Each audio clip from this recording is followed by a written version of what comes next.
নমস্কার আপনাদের সবাইকে। আশা করছি আপনারা ভালো আছেন। আমিও ভালো আছি, কিন্তু অত ভালো নেই আমি।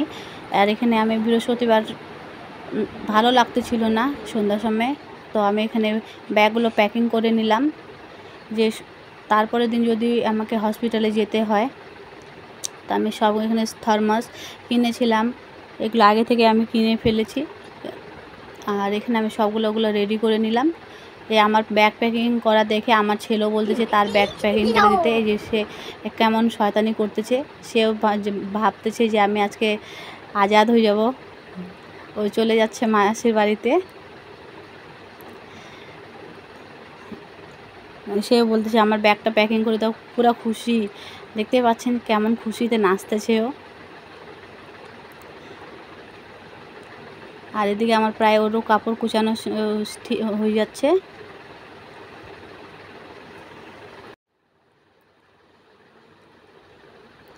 আর তারপরের দিন সকালবেলা ওটা ঘুম থেকে উঠে আমার সব কাজকর্ম শেষ করে আমি এখানে স্নান করে রান্নাঘরে ঢুকলাম।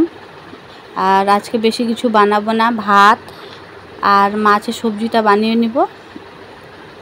শরীরটা ভালো লাগতেছিল না, তবুও ভাবলাম কি যে না বানিয়ে ফেলি, নাহলে ওদের খাওয়ার অসুবিধা হবে সকাল সকাল। তো সেই জন্য বানিয়ে ফেললাম, ভাত আর মাছের ঝোল বানালাম।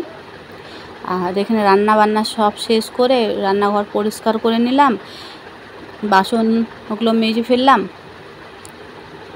রান্নাঘর পরিষ্কার করা হয়ে গেলে এখন আমি চলে যাব রেডি হতে।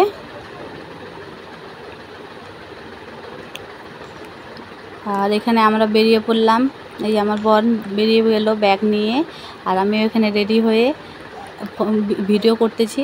শরীরটা ভালো না থাকার সত্ত্বেও হাসি মুখে একটা ভিডিও করলাম। আর আমরা হসপিটালে পৌঁছে গেলাম।